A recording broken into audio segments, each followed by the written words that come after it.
I know a lot of people are going to tie this move in with the Amari Cooper move, but I don't really want to talk about that as much because I actually like this move itself in a vacuum. Michael Gallup's a good player, so keeping him on your roster makes sense. And I think that just because you got rid of Amari Cooper doesn't mean you shouldn't pay Michael Gallup. He's a very good player, and let's just explain why. All right, let's start off with this play. So you see where Michael Gallup is on the field right here. He's the one running the go route. This is pretty much as basic as it gets for wide receivers. And I think that there's some, you can have some debates of what number receiver do you consider Michael Gallup? Is he a true number one receiver, as some people might say? Is he just a good number three receiver, as I don't think many people would say, but that is what his role was in Dallas, given the fact that he was behind Amari Cooper and CeeDee Lamb. But here's a very basic number one receiver play. I'm not saying he is a number one receiver, but on this play, he is playing the role of a number one receiver. He's on the outside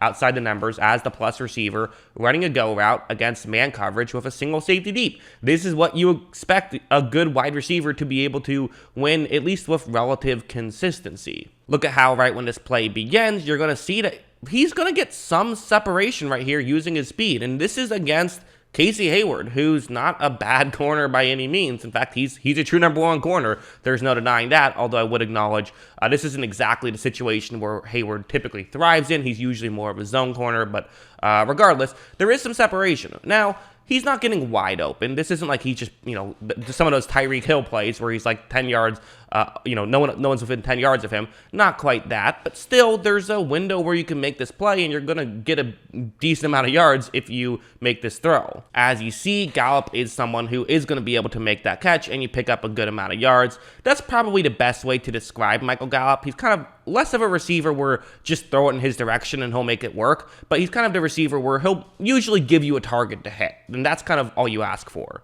We also have something like this. So going over to this play now, it's going to be man coverage. It's a cover one man play. Again, I've circled Gallup on the field right here, and watch what happens. Look at this first step and kind of how he fakes it, he's going to the inside and immediately gets the outside leverage that he was trying to get. So now, because he's going to be running towards a route into the end zone towards the outside, it's just going to make things a lot easier for him to be able to get there. So that's very good stuff from Michael Gallup, and it was right at the line. So this is what you want to see him be able to do.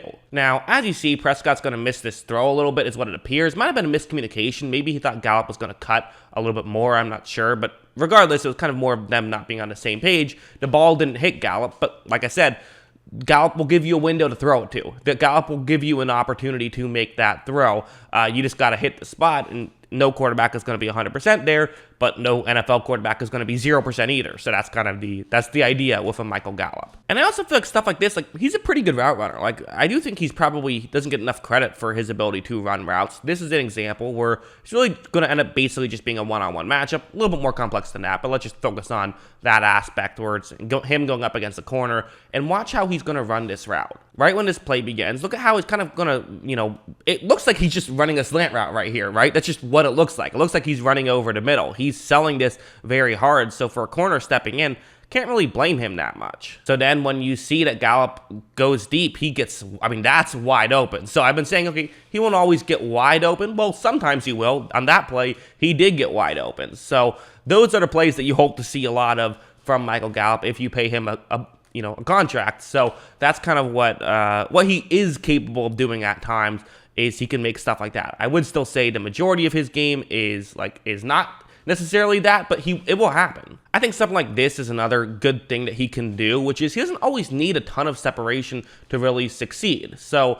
on this play, you might say, wait, didn't we already talk about this play? No, we didn't. It's the same concept, but it's a different play in that same game as well, in the Raiders game, and watch what happens. As you see, Prescott's going to take the snap right here, and he's just going to chuck it up to Gallup. Gallup's not open, there's no separation. And so typically when there's no separation, you feel pretty good about the idea of this not being complete. This is, once again, on Casey Hayward, who's, like I said, a good corner. But as you see, this is a great throw, but Gallup also makes the grab, and he doesn't always need a ton of separation to make a catch too. And that's definitely a good quality in a wide receiver, is sometimes your quarterback's just going to throw it up to you. He can bail you out there, or maybe not even bail you out, but just make the play there. And that was a good throw, so that obviously helped. But even if it's not a great throw, he can still sometimes find a way to make the play. Now, I want to talk about something like this now, because I did see this on tape a little bit. This is a very simple play just to get some yards, and I'm not saying like I saw this a bunch, but I saw it. Look, you're going to see Michael Gallup. He's going to get easily open underneath, and he just drops the football right there. I'm not saying he was, Butterfingers constantly out there or anything like that, but did he have kind of a weirdness of he would like sometimes not make the catch that you expect him to make? He would, and I also saw him make some really tough catches, so it's kind of just one of those weird things, but, yeah, this does happen. In fairness, literally every wide receiver drops passes, so I'm not freaking out over it or anything like that.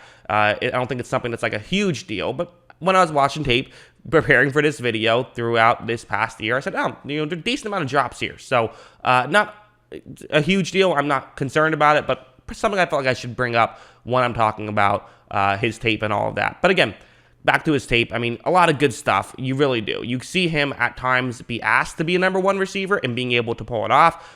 So he's someone who can win on the outside consistently. That's typically what you want in a wide receiver, is someone who can win on the outside consistently. And that's what you have in a Michael Gallup. I know people are going to talk about, wow, $62 million for a wide receiver. That's a lot. But this is kind of what the Cowboys have done a couple of times now. They did this with the Ezekiel Elliott contract, which did not work. But that was kind of the same philosophy, which is, let's pay someone, maybe not a ton of money year by year, but more so we're just paying them for a while. So Gallup is getting a lot of guaranteed money, but the hope is that year by year you don't actually have to pay him as much.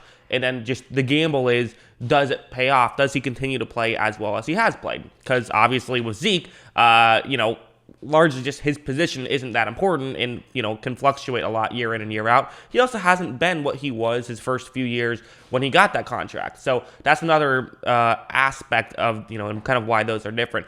Michael Gallup is very good, and he's a good number 2 receiver, which is what he'll be in Dallas. Let's not forget, they still have CeeDee Lamb, who is very good. I don't think this receiving core is dead by any means. I think that if they lost Gallup, they'd really be in trouble. Losing Amari Cooper hurts. There's no getting around that. Like, that's going to be something that hurts you, but they're paying less money for Michael Gallup, and maybe that's their logic, is they can save and they don't feel like they have to pay 3 receivers. Personally, obviously, I would keep Amari Cooper. You know me, I'm a big wide receiver guy. I'm a big believer in, get a bunch of good wide receivers. That's how you win football games. But making sure you at least keep some of your good wide receivers is definitely a way to win football games. And that's what they're doing with Michael Gallup. I do think that he is someone who there's a lot of value he brings to your team. He can run several different routes. He can win on the outside, as I showed there. So the fact that you're getting someone who, winning on the outside is a big deal. In the NFL, getting someone on the outside who can just go out and beat a corner in one-on-ones, that matters a lot. And CeeDee Lamb can definitely do it. Amari Cooper could do it. Yes, Amari Cooper could do it, but so can Michael Gallup. So I like this move, and I don't think that it's, you can look at these things in vacuums to some degree, or you can look at it all together and say, listen, the Amari Cooper thing has nothing to do with this thing. This is a good move. They kept one of the key free agents they needed. They just decided to, instead of lose Michael Gallup and keep Cooper, keep the cheaper guy. So we'll see how it works out. That's what I think. What do you guys think? Let me know in the comments below. Always love hearing from you. And of course, as always, thanks for watching.